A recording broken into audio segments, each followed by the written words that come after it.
এটা বাইরে রাখো, বাইরে রাখো, সবটাকে সুন্দর করে দাও।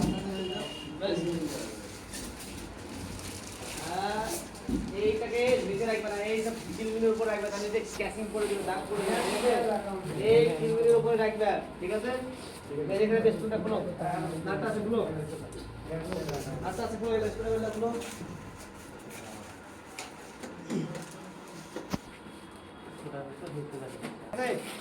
এটা হচ্ছে ইনডোরের তার, ঠিক আছে? এটা হচ্ছে বেস প্লেট, বোঝা গেল কি বললাম? তাহলে এটা হচ্ছে আমাদের ডান সাইড, এটা বাম সাইড, বুঝতে পারছেন না? বুঝতে পারো না? এটা ডান সাইড, এটা হচ্ছে বাম সাইড, ঠিক আছে? আমরা ফুটে কিন্তু সবসময় ডান সাইডে করবো, এইদিকে করবো, এইদিকে নিয়ে আসার চেষ্টা করবো না, ঠিক আছে? যদি কোনো প্রবলেম হয়, দেখা যায় এদিকে হয়েছে না, তখন সেক্ষেত্রে তোমার দেওয়াল ফেভার করতে হবে। হ্যাঁ, তাই তো?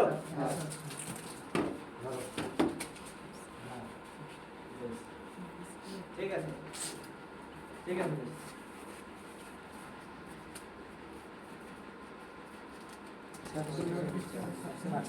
তাই তো? আমরা যখনই খুলবো, এটা না কাটলেও হবে। হ্যাঁ, এটা কেটে রেখে আবার পরে লাগিয়ে টেপ জোড়ে দিলে হবে। ভিতরে নাইট্রোজেন আছে কিনা টেস্ট করবো। ওকে, নাইট্রোজেন টেস্ট করতে গেলে দুটো নিয়ম আছে। এটা একটা পুশ করে, হ্যাঁ, দেখা যায় এটা বের করা যায়, একটা হচ্ছে এটা কি খুলে, তাই তো? ঠিক আছে, ওই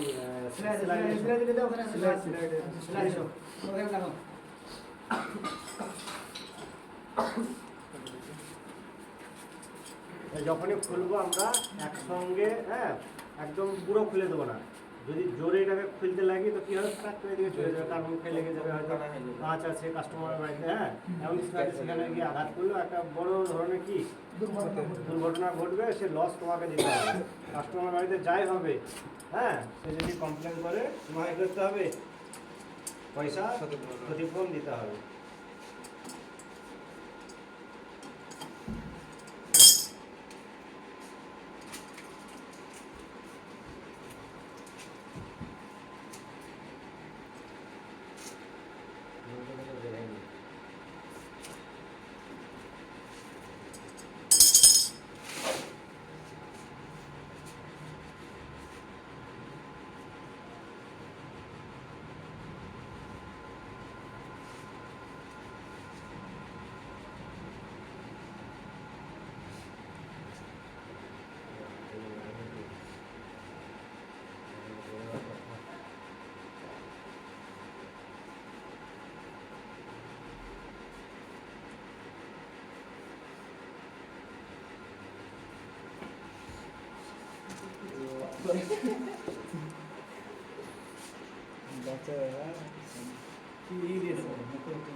বেশি, হ্যাঁ, থাকতে হবে। এই যে নাইট্রোজেন নাই, তখন তুমি কি করবে, কোম্পানিকে ইনফর্ম করবে যে এতে যে পরিমাণ নাইট্রোজেন থাকার কথা আছে সে পরিমাণ নাই, তাই তো? যদি ইনফর্ম না করো, পরবর্তীতে দেখা যাবে যে লাগিয়ে চলে গেল, কি হবে, লিকেজ বেরাইলে 3 মাস অবধি একটা এসি লাগানো 3 মাস অবধি তোমার দায়িত্ব থাকে। এই যে জয়েন্ট করছো, এই জয়েন্টে যদি বেরিয়ে যায় গ্যাস, তো তোমাকে সে গ্যাস কী দিতে হবে, কোম্পানি দেবে না। যদি অন্যান্য হয়তো, হ্যাঁ, ইনভার্টারে কোনো জয়েন্টের লিক আছে, সেখানে লিক হলে তোমাকে কী করবে কোম্পানি, হ্যাঁ, সেটা হয়তো বিল করতে দেবে। কিন্তু এই জয়েন্টের যদি বেরিয়ে যায়, তো তোমাদেরকে, হ্যাঁ, সম্পূর্ণ গ্যাস দিতে হবে 3 মাস। 3 মাস যদি পেরিয়ে যায় তাহলে, হ্যাঁ, সেটা বিল করতে দেবে। এটা একদম খুলো, দেখা যায় সরাসরি বের হয় না, তখন কি হয়, এটাকে কাটতে হয়, কেটে এটাকে সাইড দিয়ে বের হয়। এই পাইপ এটা দিয়েও বের হয়, হ্যাঁ। এই যে ড্রেন আছে, এই ড্রেন এই সাইডেও লাগানো হয়, এই সাইডেও লাগানো হয়। ওকে, এটা খুলে এখানে লাগিয়ে দেওয়া হয় ড্রেন, আবার এখানেও লাগানো হয়। হ্যাঁ, এবার কি বলবো আমরা, ওয়্যার কানেকশন তুলো, ওর উপরে তুলো, ব্যাস। দেখো এখানে কিন্তু তার কানেকশন করতে গেলে কিন্তু আমাদেরকে এই দিক দিয়ে ভরতে হবে, তলা দিক দিয়ে ভরতে হবে। দিয়ে এখানে স্ক্রুড্রাইভারটা দাও, স্ক্রুড্রাইভারটা দাও দেখি।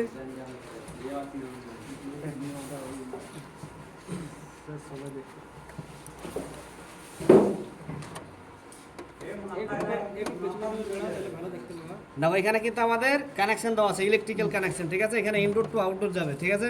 তো এখানে আমরা যে কানেকশনে যেটাই রাখবো সেটা কিন্তু সেখানে রাখতে হবে, ঠিক আছে। বোঝা গেল কি বললাম? সাদ্দাম ভাই এটা কি তোমার নন ইনভার্টার দিয়েছে নাকি? বাস তাহলে এখানে বডি আছে, এখানে এটা দেয় না, ওখানে 8 বলে দিয়েছে, লাইন নিউট্রাল 8 বলে দিয়েছে, তাহলে কি বলছে বাবা? ভালো করে আউটডোরটা খুলে দেখো একবার।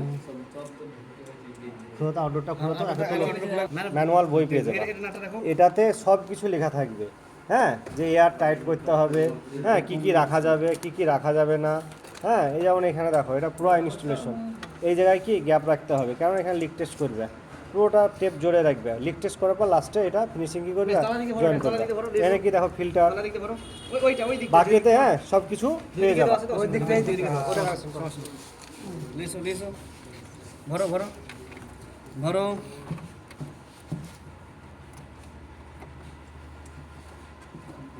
এনার দুটো ধরো একদম, এসে তো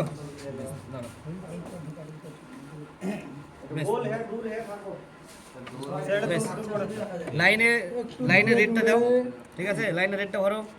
যেখানে এখানে যেই কানেকশন দিবে আউটডোর সেম একইখানে তলাতে ভরবে। আর তলাতে ঢুকেছে এই তলাতে, হ্যাঁ চাপো বাস। এইখানে যে কানেকশন দিবে আউটডোর সেম কানেকশন কিন্তু দিতে হবে, নাহলে কিন্তু পিসিবি প্রবলেম হতে পারে, পুড়ে যেতে পারে, ঠিক আছে। লাইনের জায়গায় লাইন দেখো, এখানে লিখে দিয়েছে লাইন লাইন, নিউট্রালে নিউট্রাল, 8-এ 8, কমিউনিকেশনে কমিউনিকেশন, ঠিক আছে। বেশ নিচে ভরে দাও। এটা কিন্তু সবসময় মাথায় রাখতে হবে তোমাদেরকে।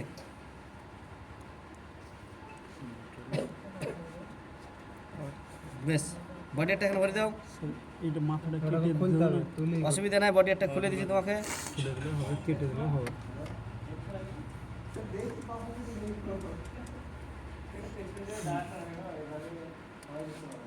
বেশ উষার মিস্ত্রি তুমি মিস্ত্রি, কাজ করে বেড়াইছিল তো তার লাগে দেখো। ঠিক আছে হয়েছে। একটু টেনে নাও, প্রয়োজন হলে যদি না শুতে পাই, আসছে না এলাও, এলা তোমার অসুবিধা হলে বেশ একটু করলে হয়েছে। বেশ সুবিধা মতো কাজ করলে নাটটা ভরলেন হাত হাত এতে ই নাই তোমার, এই তোমার এতে ম্যাগনেট নাই, বুঝতে পেরেছো? এতে ম্যাগনেট নাই, যার কারণে সমস্যা। ম্যাগনেট থাকলে স্ক্রু ড্রাইভার খুব সুন্দর হয়ে যায়।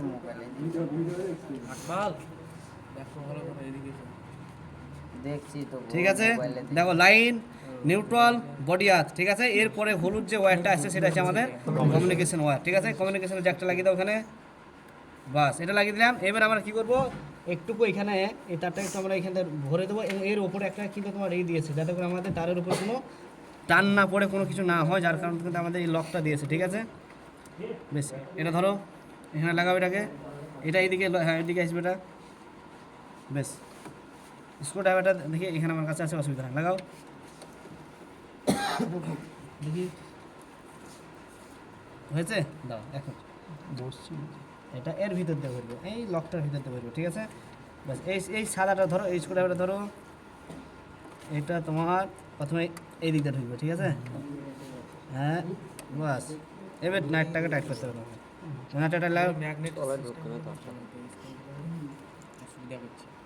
বাস এবার হাত দাও, টাইট করো।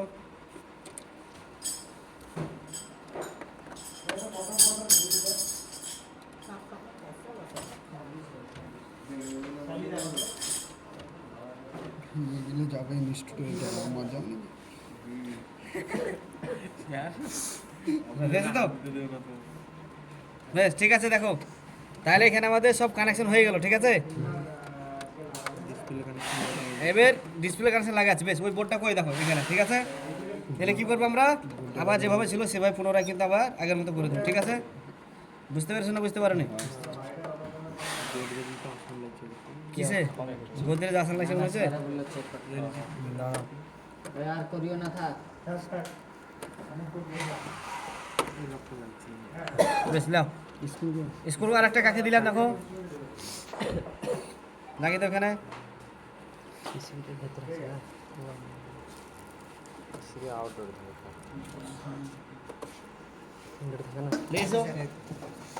বাস এই বেস প্লেটটা আমরা কিন্তু কি করবো, মাপ লবে, ঠিক আছে। কোন খেলা লাগাবো সাথে ভাই, দেখো এটা হচ্ছে আমাদের, প্রথমে আমরা কি করবো, টোটাল এসিটা আমরা মেপে নেবো। ওই মেজারিংটা নিয়ে এসো,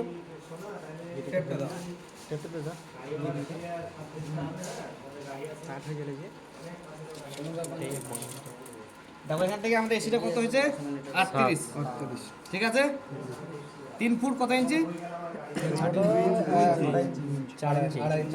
2 ইঞ্চি 100 200 ওই একটু মানে 200 বেশ, তাহলে এখানে আমরা 38, টোটাল কতটুকু আছে আমাদের 38, বোঝা গেল? এটা কোনো ব্যাপার না, মেন জায়গা যেটা আমাদের সমস্যা আছে আমাদের এইখানে, ঠিক আছে। কারণ এই ফুটেটা আমরা কতটুকু, অর্থাৎ আমরা এইখান থেকে আমাদের এখান থেকে, ঠিক আছে, এই 1 ফুটের মধ্যে আমাদের ড্রেন পাইপ এবং আমাদের এই কপার পাইপ কোথা থেকে পড়ছে, বুঝতে পেরেছো কতটুকু পড়ছে? 6 থেকে 8 6 থেকে ড্রেন পাইপটা কিন্তু আরো একটু এইদিকে আছে, ঠিক আছে, সেই কারণ থেকে আমি একটু এই স্কেল দিয়ে, তাহলে 5 থেকে আমাকে 8-এর মধ্যে রাখতে হবে, ঠিক আছে।